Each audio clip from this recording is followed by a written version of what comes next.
Bonjour à tous, je me présente, Héloïse Brouillard, étudiante au doctorat en administration à l'Université de Sherbrooke. Aujourd'hui, je vais vous présenter mon projet de recherche qui s'intitule Gestion de la conformité du processus de détermination de la valeur des biens en douane chez les multinationales. Au cours des dernières années, quelques événements sont venus affecter le visage du commerce international de biens. Tout d'abord, il y a la guerre des tarifs douaniers, initiée par les États-Unis en 2018, qui est venue affecter le respect et le renouvellement de certains accords commerciaux. On a d'ailleurs vu l'imposition de nouveaux tarifs douaniers sur certains pays d'origine. Les pressions économiques actuelles, surtout dues à la pandémie, viennent également affecter le commerce international de biens qui vit sa première décroissance depuis la crise économique de 2009. La pandémie a d'ailleurs mis à jour la grande dépendance de plusieurs pays sur l'approvisionnement international de biens.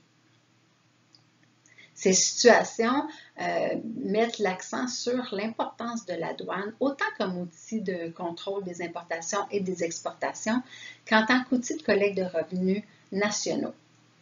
En fait, pour certains pays, la dépendance des budgets nationaux sur l'imposition des taxes et droits à l'importation est telle que la baisse qu'on connaît actuellement au niveau des importations affecte significativement les budgets nationaux. Dans ces situations, les administrations douanières sont amenées à augmenter les contrôles et les audits afin de compenser les baisses de revenus. Il se crée donc une pression additionnelle pour les importateurs.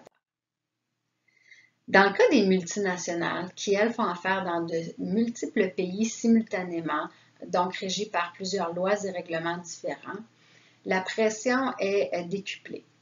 En fait, le fait que les multinationales soient constituées de plusieurs entités légales distribuées mondialement va également amener des implications additionnelles au niveau de la détermination de la valeur des biens qui, elle, doit refléter la valeur économique complète du bien et non pas seulement le prix payé au moment de l'importation.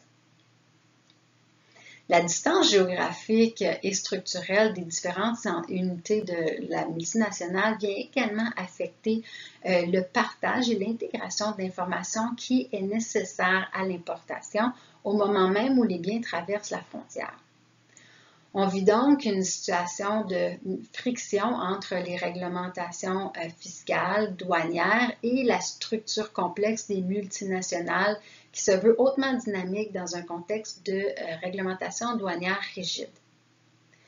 La jurisprudence mondiale et les décisions administratives des douanes relatent de nombreux cas de multinationales qui font face à ce défi de non-conformité.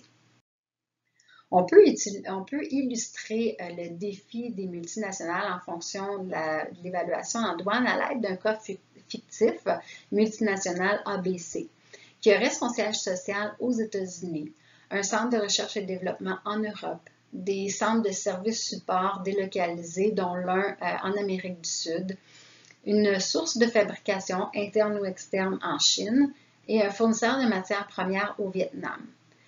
La compagnie aurait ensuite plusieurs centres de distribution, dont l'un au Canada, ABC Canada. Au moment où la manufacture chinoise exporte ses biens vers le Canada, il se peut que le prix payé par le distributeur canadien ne reflète pas la valeur douanière complète. En fait, il serait possible qu'il soit nécessaire d'ajouter la valeur des redevances pour le nom de la marque, la valeur de toute propriété intellectuelle, dont la recherche et développement, les commissions payées ou, par exemple, la valeur de la marchandise consignée aux manufacturiers chinois. Donc, les ajustements potentiels sont nombreux. Le présent projet de recherche se concentre donc spécifiquement sur la problématique managériale liée à la conformité de la valeur douanière chez les multinationales dans un contexte dynamique et organisationnel dynamique et de réglementation douanière rigide. Lors d'une étude préalable qui s'est basée sur 482 décisions administratives des douanes américaines, les facteurs de risque à la détermination de la valeur des biens en douane chez les multinationales ont été catégorisés et priorisés. Ce qui nous permet ici de se concentrer spécifiquement sur les facteurs à haut risque tels que les redevances, les commissions, les aides économiques et les multiples composantes à la valeur transactionnelle. L'objectif de la recherche est de proposer une solution managériale issue à la problématique issue de la complexité des modèles d'affaires dans le contexte rigide des règles douanières. Étant donné qu'on veut proposer une solution, c'est la méthodologie de la recherche en sciences du design qui a été choisie et qui nous permet ici de créer le pont entre le milieu de la pratique et le milieu académique. La recherche se fonde sur le modèle sommaire de conformité réglementaire auquel on ajoute les principes reconnus en intégration interfonctionnelle. Ces deux dimensions nous permettent de créer un cadre de conformité pour l'évaluation en douane qui regroupe des mesures d'encadrement qui supportent la détermination de la valeur conforme de l'évaluation en douane chez les multinationales. Dans le processus de recherche, on vise également à générer des connaissances scientifiques liées à la conformité des processus, surtout dans le contexte très fréquent des processus qui nécessitent une information interfonctionnelle. Donc, je vous remercie de votre attention aujourd'hui et je vous souhaite un bon congrès.